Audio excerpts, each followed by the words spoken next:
සුබ දවසක් වේවා මගේ YouTube channel එකට ඔයාලව ආදරෙන් පිළිගන්නවා. ඒ වගේම ඕගොල්ලන්ට මේ ලැබුවා වූ අලුත් අවුරුද්ද සුබම සුබ නිරෝගීමත් අවුරුද්දක් වෙන්න කියලා ප්‍රාර්ථනා කරනවා. අද පුංචි වීඩියෝ එකෙන් මම අරගෙන ආවේ අප්‍රේල් 12 ඉඳලා 16 වෙනකන් ගෙවුණු දවස් ටිකයි. 12 වෙනිදා රෑ මගේ අලුත් oven එකේ පළවෙනිම බටර් කේක් එක හැදුවා. ඉතින් පහවදා උදේ වෙනකොට ඔන්න ඔච්චරයි ඉතුරු වෙලා තිබ්බේ. ඉතින් මට ආපහු බටර් කේක් එකක් හදන්න සිද්ධ වුණා. අවුරුදු කෑම මේසෙට මට තියන්න කේක් ඉතුරුනේ නැති නිසා හොඳ වෙලාවට තව කේක් එකකට බඩු තිබ්බා ගෙදර. ඒකෙන් මම තව කිලෝ එකේ බටර් කේක් එකක් හදලා බේක් වෙන්න දැම්මා 13 වෙනිදා රෑ. මම හදන හැම කැවිලි වර්ගයකින්ම සාමාන්‍යයෙන් අග්‍ර කොටස පළවෙනිම කොටස බුදුහාමුදුරුවන්ට මම අවුරුදු දවසේදී නැකැත්තලාද පූජා කරන්න මම වෙනම අයින් කරනවා. ඉතින් මම අර පළවෙනි කේක් එකනොත් මම ඇත්තටම කේක් කෑල්ලක් කපලා මම නිවෙන්න අයින් කරලා තිබ්බා. ඉතින් ඒකත් හස්බන්ඩ් දන්නේ නැතුව ඒ කේක් කෑල්ලත් ඇත්තටම කාලා තිබ්බා. ඉතින් මම දැන් මේ කේක් එකනොත් අග්‍ර කොටස බුදුහාමුදුරන් වෙනුවෙන් මම වෙන් කරලා තියන්න තමයි මම මේ කපලා අයින් කරන්නේ. ඉතින් අලුත් කේක් එකේ රස බලන්න ඕනේ කිව්ව නිසා ඉතින් නොදිත් බෑනේ ඒගොල්ලන්ට කන්නනේ මම මේවා කොහොමත් හදන්නේ කියලා ඉතින් ඔන්න දුන්නා. ඒකෙත් රස බලන්න උණු උණුවෙන්ම.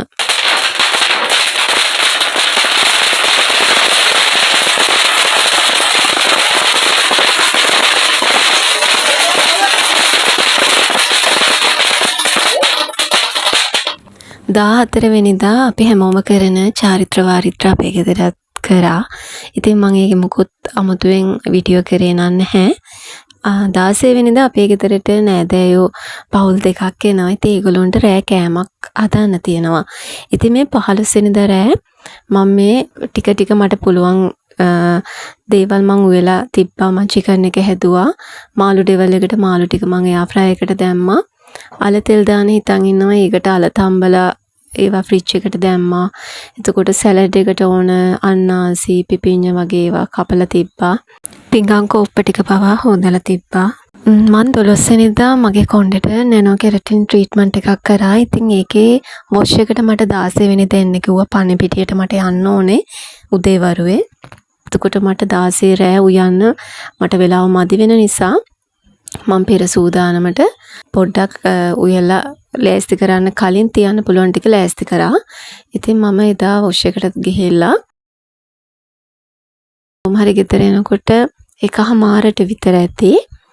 ඊට පස්සේ මම මුලින්ම කොමඩු කපලා තිබ්බ කොමඩු මේ කෑල්ලි අරන් අර කන්න පුළුවන් බයිට් සයිස් එකට අර ත්‍රිකෝණ හැඩයට ඔන්නෝම අරගෙන කන්නන්න පුළුවන්නේ. ඒතර ඒක ලේසියෙන් කන්න පුළුවන් නිසා මම ඒ හැඩයට කපලා ඒ දේවල් පවා මම වෙනම කල් වේලා ඇතු කපලා තිබ්බා. මම මේ හදන හැම කෑමක්ම ඇත්තටම මේ ඒවා දාන්න සුදුසු කන්ටේනර්ස් වලට දාලා වෙනම තිබ්බා. එතකොට මට කෑම ඉතුරු වුණත් මට ඒවා හැම ෆ්‍රිජ් එකට දාන්න පුළුවන් නිසා මම ඇත්තටම එළවලු බතට අමතරව කෑම ಜಾති, කියන්නේ ව්‍යංජන ಜಾති 11ක් වගේ වෙන්න මම හදලා තිබ්බා. මම මේ රටකජු පැතුම එයා ෆ්‍රයි එකේ හැදුවේ. ඉතින් රටකජුවේ කරපිංචයි නූල්ලසුයි තමයි දැම්මේ.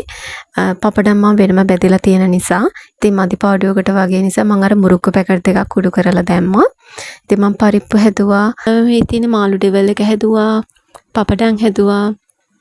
අල තෙල් දැම්මා. ඉතින් කලින්ද හදපු චිකන් එක. එතකොට මම අවුරුද්දට හැදුවා අච්චාරු බටමෝජු බෝන්චි එක හදලා මම වෙන වාචනයකට දැම්ම. ඒකේ කොළ පාට ගතියයි කියලා. ඊළඟට සැලඩ් එක හදලා තිනවා. උකට සලාද කොළ දාන්න ඕනේ. ජෙලි ලේයර්ස් දෙකක් හැදුවා රතුයි පාටයි කොළ පාටිනුයි. ඉතින් අන්තිමට මට තියෙන්නේ කට්ලට් ටික බදින්න. මම ඇත්තටම ගෙදර කට්ලට් හැදුවේ නෑ. මට වෙලාවක් තිබ්බේ නැති නිසා මම මේ ක්‍රසන්ට් එකේ කට්ලට් මේකේ තියෙනවා 25. කීල්ස් එකේ තිබ්බා කට්ලට් එකෙන් ඒකේ 9ක් තිබ්බා. අරකින් පැකට් දෙකක් ගන්න බැලුවා ඉවර වෙලා තිබ්බා. මම ඒකින්ද ඒකෙන් 25ක් මේකේ 9ක් තියෙනවා. එක ගෙනාවා ಜಾති දෙකෙන්. ඉතින් මේක ගැඹුරු තෙලේ බදිනවා නම් මේකේ අයිස් යවන්න නැතුව විනාඩි 2:00මාරක් 3:00මාරක් වගේ බැද ගන්න කියලා තමයි තියෙන්නේ. එයා ෆ්‍රයි දානවා නම් හොඳටම අයිස් ගියාට පස්සේ විනාඩි 10-12ක් බදින්න කියලා තියෙන්නේ. ඉතින් මම මේකත් ටක් ගාලා එයා ෆ්‍රයි එකට තමයි දැම්මේ. ඉතින් මෙන්න මේ චූටි අයිටම් එක මම ගත්තා මහරගම ගිය වෙලාවක කූල් ප්ලැනට් එකෙන් රුපියල් 990ක් උනේ. හරි කියුට්, හරිම ලස්සනයි. කෑම මේසේ නම් වීඩියෝ කරේ නැහැ. ඉතින් ওই විදිහට දන්නේව නැතුව අවුරුද්දක් ගෙවිලි ගියා. අද පුංචිම පුංචි වීඩියෝ එකක් ගෙනාවේ.